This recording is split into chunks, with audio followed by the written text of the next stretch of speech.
भाभी और जो देवर का संबंध होता है वो बहुत ही नेक और पवित्र संबंध होता है। जो देवर होता है वो अपनी भाभी को माँ का दर्जा दिया करता है, माँ के रूप में ही देखा करता है। इधर जो भाभी होती हैं वो भी अपने छोटे देवर को अपने बच्चे की तरह प्यार दिया करती हैं और उसे पाल पोस कर इसी तरह से बड़ा किया करती हैं। दोस्तों, आज की घटना में कुछ इसके विपरीत हो जाता है। एक 42 साल की भाभी अपने छोटे देवर को एक दिन किसी बात को लेकर नामर्द नपुंसक कह देती है और उसके बाद होता है यहाँ पर इतना बड़ा कांड कि एक महिला को सदा सदा के लिए बड़ी ही बेरहमी के साथ मौत के घाट उतार दिया जाता है। दोस्तों, ऐसा क्यों हुआ था, इसके पीछे क्या बड़ी वजह रही होगी, अगर आप भी जानना चाहते हैं तो वीडियो को जरा सा भी स्किप ना करें। आइए दोस्तों, जानते हैं पूरा मामला क्या था। नमस्कार, जय हिंद। आप देख रहे हैं APH न्यूज़ राहुल रावत के साथ। तो दोस्तों, आज की जो हकीकत की घटना आपको बताने जा रहा हूं, उत्तर प्रदेश में एक जिला पड़ता है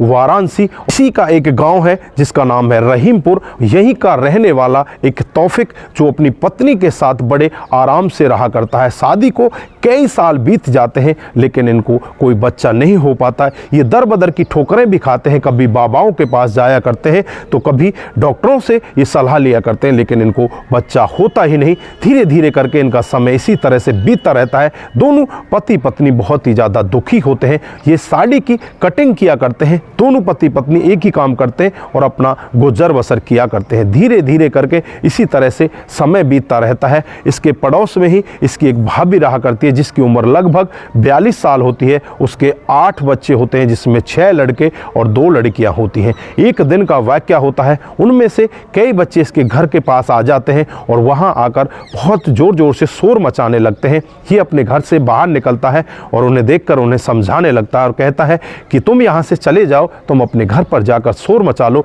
मेरे घर पर तुम क्यों शोर मचा रहे हो? मैं बहुत ज़्यादा दुखी हो जाता हूँ, शोर मुझे पसंद नहीं है। उसके बाद वो बच्चे मानते नहीं हैं तो यहाँ पर जो तौफिक होता है इसे बहुत ज़्यादा गुस्सा आ जाता है। गुस्से में उन बच्चों को बुरा भला कह देता है और उन्हें वहाँ से डांट फटकार कर भगा देता है। उसके बाद जब भाभी को पता चलता है कि मेरे बच्चों के साथ में इसने ऐसा किया है तो भाभी वहाँ पर आती है और आकर पूरे रास्ते के सामने इस अपने देवर को बुरा भला कहने लगती है और इससे कहती है कि तुम्हें क्या पता बच्चों का प्यार क्या होता है, तुम्हें तो बच्चे होते ही नहीं, तुम तो नामर्द हो, तुम नपुंसक हो। जब इस तरह का वाक्य ये भाभी कहती है तो तौफिक के शरीर में आग लग जाती है, तन बदन उसका जल जाता है कि ये भाभी मेरे से कह क्या रही है। मैं तो पहले ही बहुत ज़्यादा परेशान हूँ और आज ये भाभी मेरे से इस तरह से कह रही है। फिर वो अपने घर के अंदर नहीं जाना चाहता, वहीं पर लड़ाई झगड़ा करने लगता है। लेकिन जो वहाँ पर लोग बाग होते हैं इनका बीच बचाव कर देते हैं और बीच बचाव करके तौफिक को उसके घर भेज देते हैं,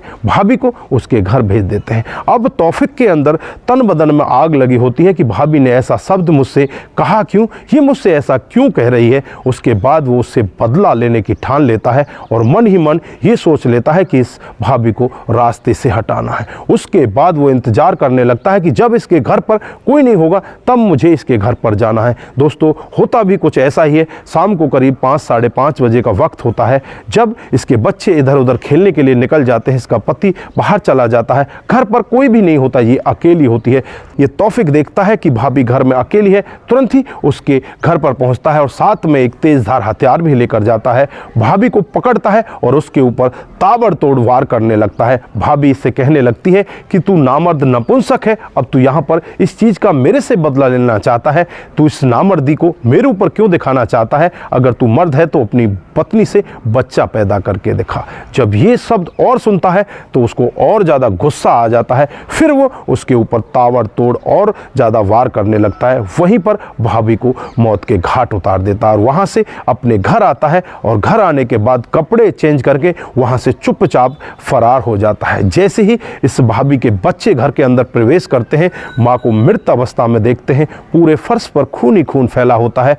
तो वहाँ पर जो बच्चे होते हैं बहुत ही तेज़ी के साथ चीखने लगते हैं, चिल्लाने लगते हैं। अड़ोसी पड़ोसी वहाँ पर इकट्ठा हो जाते हैं। अड़ोसी पड़ोसी देखते हैं कि ये महिला घर के अंदर मरी पड़ी हुई। तुरंत ही पुलिस को बुलाया जाता है। पुलिस मौके पर पहुँच जाती है और डेड बॉडी को अपने कब्जे में लेकर उसे पोस्टमार्टम के लिए भेज देती है। उसके बाद पुलिस जाँच पड़ताल में लग जाती है कि इसके साथ में ऐसा किसने किया है। जो अड़ोसी पड़ोसी होते हैं वो साफ बता देते हैं कि पड़ोस में ही रहने वाला तौफिक, जिसके साथ थोड़ी देर पहले इसकी लड़ाई हुई थी, थी और उसने कहा था कि मैं तुझे जान से मार दूंगा। शायद उसने ही ऐसा किया होगा। उसके बाद पुलिस तौफिक के घर पर जाती है तो वहां देखती है तौफिक अपने घर पर होता ही नहीं। अब पुलिस तौफिक की जांच पड़ताल में लग जाती है, अपने खबरियों को काम पर लगा देती है, तमाम तरह के सीसीटीवी कैमरों को खंगाला जाता है। 2 दिन के बाद तौफिक को पुलिस गिरफ्तार कर लेती है और गिरफ्तार करने के बाद जब उसे पुलिस स्टेशन में लेकर आती है, उससे पूछताछ करती है कि तुमने अपनी भाभी को क्यों मारा। तो वो कहने लगता है कि भाभी ने